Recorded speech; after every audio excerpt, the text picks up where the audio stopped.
Good afternoon, everybody. My name is Aceagon, and welcome to the first installment of Yammering with Myself, a talk show where I'll be your host, your only host. There'll never be another host.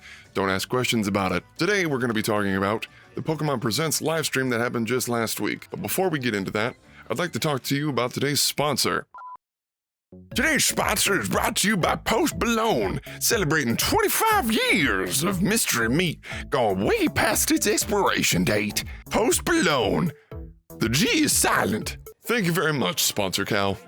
Moving on. So as I said before, the 25th anniversary of Pokemon was just last week, and Game Freak decided to give us all the pleasure of watching a Pokemon Presents where they finally announced 3 long-awaited titles. First was Pokemon Snap.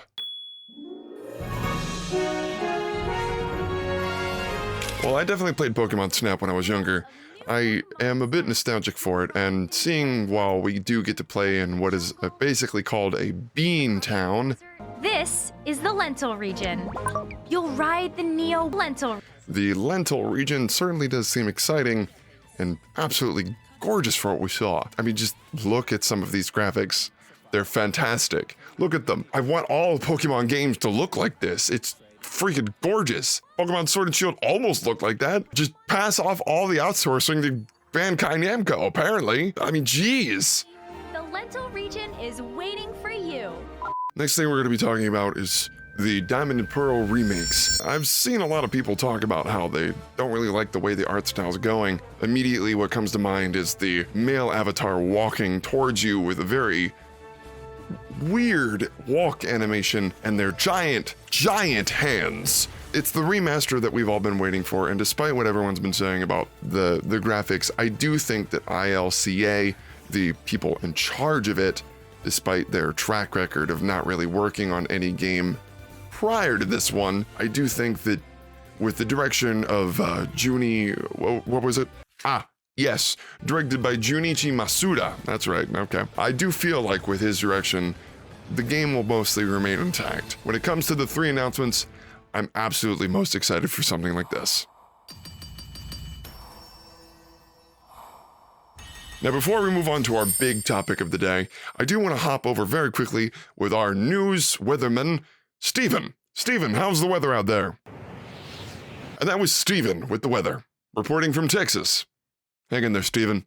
So as you guessed it, our big topic today is going to be over Legends Arceus, their new spin-off that the Pokemon Company has invented and has shown us in last week's Presents.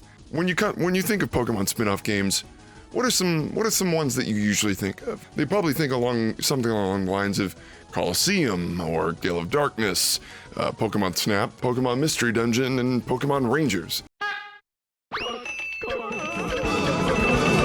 All great spin-offs. Now, what's the one thing that you know about those spin-offs? Not a single one of them, not a single one, was made by the Pokemon Company. Now, I know what you might be thinking. Oh, Game Freak has worked on other games that aren't just Pokemon, and surely they know how to expand upon their formula. When I think of Game Freak and other titles, I usually think of things like Tembo the Badass Elephant, or things like Giga Wrecker, or more recently, the Little Town Hero. Most people seem to agree that they were okay. With all that in mind, you might be thinking, oh, well, it's still gonna be fine. It's still gonna be a Pokemon game. You know, it's only coming out in a year. Well, how long did games with big open worlds take? Think of games like Breath of the Wild and games like Skyrim. Hey, you. Finally awake. Those games took 4, 5, 6 years to make. And the last game that Game Freak made was Sword and Shield, which was a little less than 2 years ago. You know, it's so incredibly difficult to make an open world game that is engaging.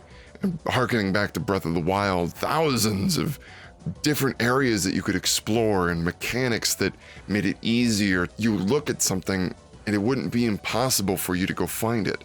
Your sense of adventure is entirely what that game's built around.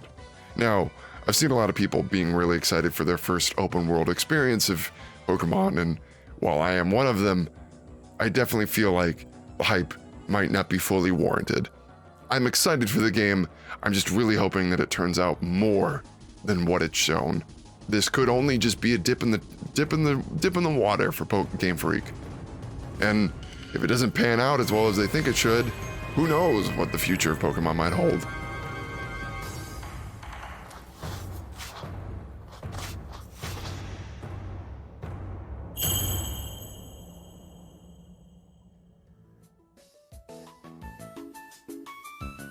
So, ladies and gentlemen, that is all the time that we have for today on the first episode of Yammerin with myself. If you like the content, please let me know down in the comments below, as well as let me know what your favorite release trailer of the Pokemon Presents was.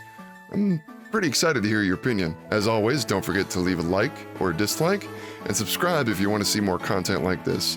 I've got plenty of ideas up in the works on things that I'd love to talk about with you guys.